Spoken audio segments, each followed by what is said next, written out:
Assalamualaikum warahmatullahi wabarakatuh. Perkenalkan, nama saya Afifah Nurlela Sari, NIM 131191003. Saya dari S1 PGSD semester 3. Saya akan memaparkan materi pendidikan IPA SD, yaitu yang pertama, pengertian teori belajar konsep dan meta konsep, dan yang kedua, tahapan belajar dari teori belajar konsep dan meta konsep.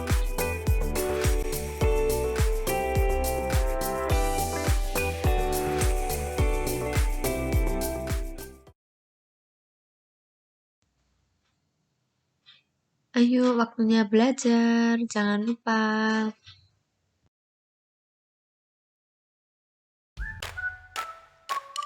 A. Pengertian konsep. Konsep merupakan kerangka berpikir dan menjadi dasar bagi proses mental yang lebih tinggi untuk dapat merumuskan prinsip generalisasi.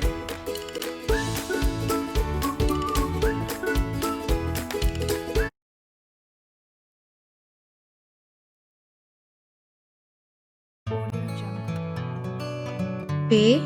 Pengertian peta konsep. Peta konsep merupakan hubungan bermakna antara konsep-konsep dalam bentuk proposisi yang dilengkapi dengan menyatakan hubungan antara konsep-konsep dengan garis-garis dan kata-kata penghubung. Peta konsep dapat membuat jelas gagasan pokok bagi guru dan siswa yang sedang memusatkan perhatian pada tugas pelajaran yang spesifik. Peta konsep dapat menunjukkan secara visual berbagai jalan yang dapat ditempuh dalam menghubungkan pengertian konsep di dalam permasalahannya. Audio Jungle.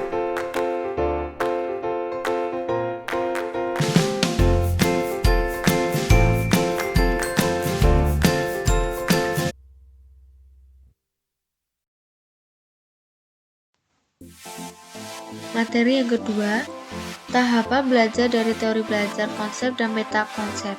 Yang pertama, teori Piaget. Teori Piaget mempunyai nama lengkap Jean Piaget, lahir di Swiss, tepatnya di Neuchâtel pada tahun 1896. Perkembangan mental atau kognitif anak terdiri dari beberapa tahapan. Ada 4 tahapan perkembangan mental anak secara berurutan. Di antaranya adalah A. Sensori motor 0 sampai 2 tahun. Itu kecerdasan motorik atau gerak dunia. Benda yang ada adalah yang tanpa ada bahasa pada tahap awal. Yang B. Pre-operasional pada usia 2 sampai 7 tahun. Berpikir secara egosentris, alasan-alasan didominasi oleh persepsi, lebih banyak intuisi daripada pemikiran logis, belum cepat melakukan konsentrasi.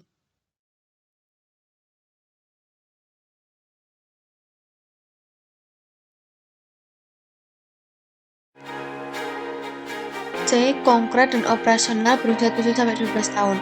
Dapat melakukan konsentrasi logika tentang kelas dan hubungan pengetahuan tentang angka berpikir terkait dengan nyata.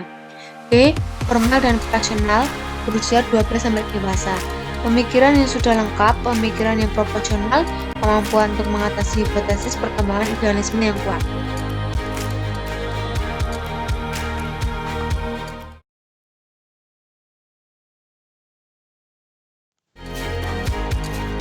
Penerapan teori Piaget dalam pembelajaran IPA di SD. Menurut Piaget, ada sedikitnya 3 hal yang perlu diperhatikan oleh guru dalam merancang pembelajaran di kelas, terutama dalam pembelajaran IPA. Ketiga hal tersebut adalah: pertama, seluruh anak melewati tahapan yang sama secara berurutan. 2. Anak mempunyai tanggapan yang berbeda terhadap suatu benda atau kejadian. 3. Apabila hanya kegiatan fisik yang diberikan kepada anak, tidaklah cukup untuk menjamin perkembangan intelektual anak.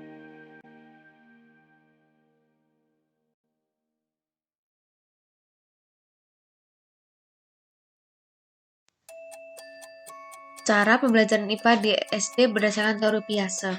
Pertama, mulailah dari hal-hal yang konkret, yaitu kegiatan aktif mempergunakan panca indera dengan benda nyata atau konkret.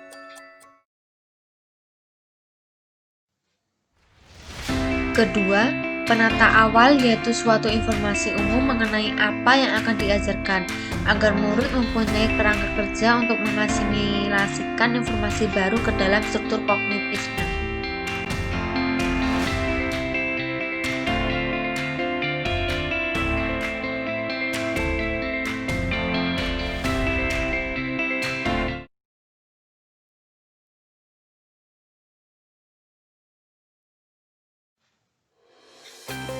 Ketiga, pergunakanlah kegiatan yang bervariasi karena murid mempunyai tingkat perkembangan kognitif yang berbeda dan gaya belajar yang berlain. Keempat, guru harus selalu memperhatikan pada setiap siswa apa yang mereka lakukan. Apakah mereka melaksanakan dengan benar? Apakah mereka tidak mendapatkan kesulitan?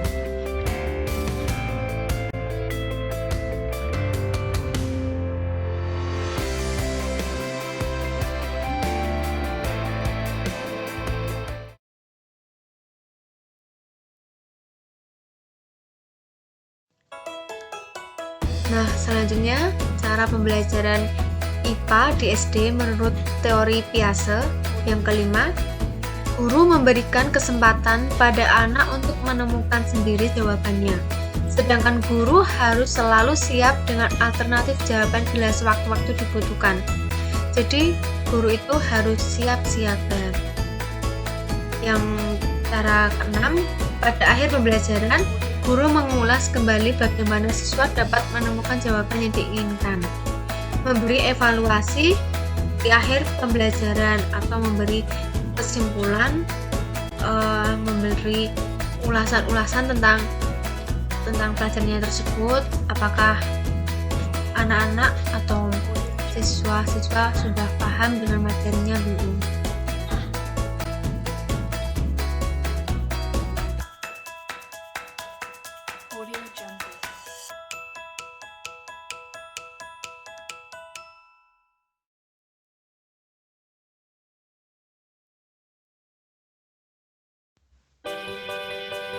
Yang kedua, teori Ausubel. Ausubel adalah seorang ahli psikologi kognitif. Inti dari teori belajarnya adalah belajar bermakna. Bagi Ausubel, belajar bermakna merupakan suatu proses dikaitkannya informasi baru pada konsep-konsep relevan yang terdapat pada struktur kognitif seseorang. Peristiwa psikologi belajar bermakna menyangkut asimilasi informasi baru ke dalam pengetahuan yang telah ada dalam struktur kognitif seseorang. Jadi dapat disimpulkan bahwa menurut Ausubel, belajar bermakna akan terjadi apabila informasi baru dapat dikaitkan dengan konsep-konsep yang sudah terdapat dalam struktur kognitif seseorang.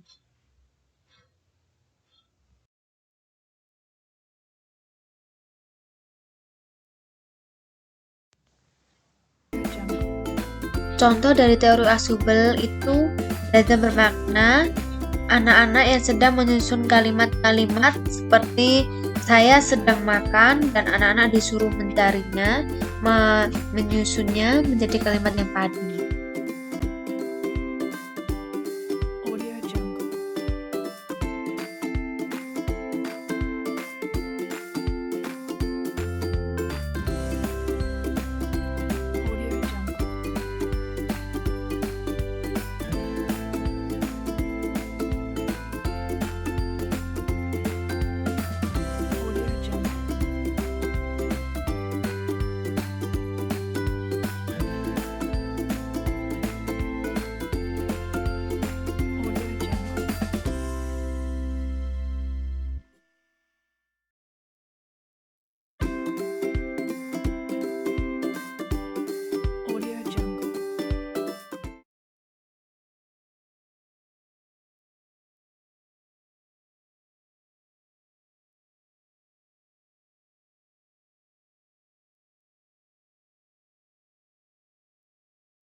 Cara pembelajaran IPA di SD berdasarkan teori Ausubel.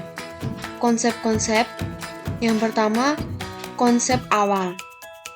Pemetaan konsep merupakan suatu cara untuk memperlihatkan konsep-konsep organisasi dalam suatu bidang studi. Yang kedua, konsep kedua. Suatu peta Konsep merupakan suatu gambaran atau diagram dua dimensi dari suatu disiplin atau suatu bagian dari suatu disiplin. Konsep ketiga, dari setiap konsep. Konsep yang paling umum terdapat puncak konsep. Makin ke bawah, konsep-konsep menjadi lebih khusus sampai pada pemberian contoh-contoh. Konsep keempat, suatu peta konsep memuat hierarki konsep-konsep. Makin tinggi suatu hierarki yang ditunjukkan, maka makin tinggi nilai peta konsep itu.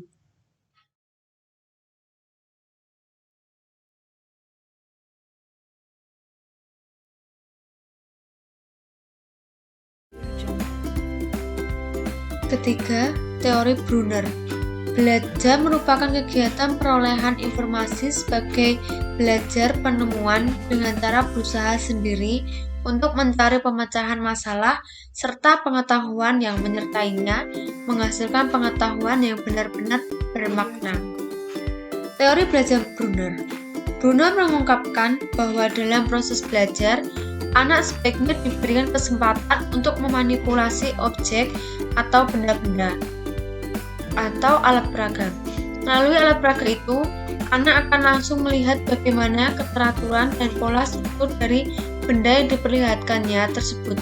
Keteraturan yang didapat anak melalui pengamatan atau keterlibatan secara langsung tersebut kemudian oleh anak dihubungkan dengan keterangan intuitif yang melekat padanya.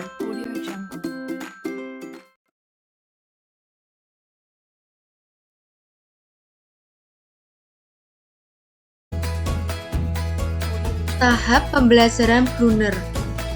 1. Tahap inaktif. Anak secara langsung terlibat dalam memanipulasi atau mengotak-atik objeknya. 2. Tahap ikonik. Kegiatan yang dilakukan anak berhubungan dengan mental yang merupakan gambaran dari objek-objek yang memanipulasinya. 3. Tahap simbolik. Anak memanipulasi simbol-simbol atau lambang objek tertentu. Anak tidak lagi terkait objek namun sudah mampu menggunakan notasi tanpa tergantung objek realnya. Anak yang memulai untuk secara simbolik memproses informasi.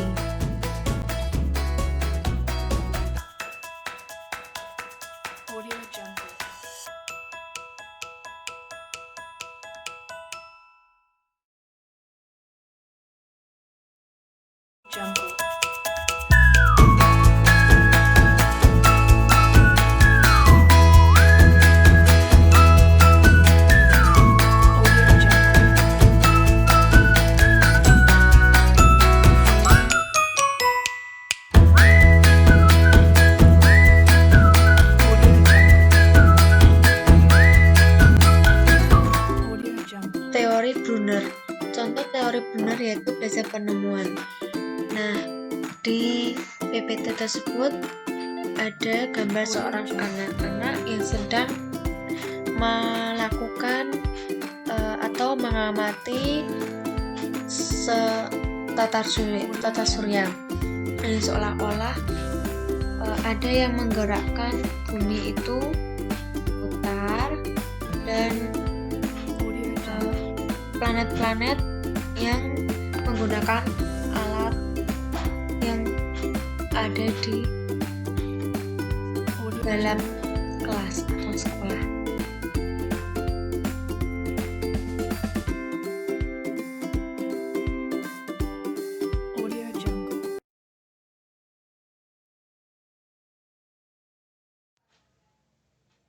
Keempat, teori Gardner. Menurut Gardner tentang belajar. Belajar itu merupakan suatu proses yang dapat dilakukan manusia. Belajar menyangkut interaksi antar pembelajar atau orang yang belajar dan lingkungannya. Belajar telah berlangsung bila terjadi perubahan tingkah laku yang bertahap cukup lama selama kehidupan orang itu.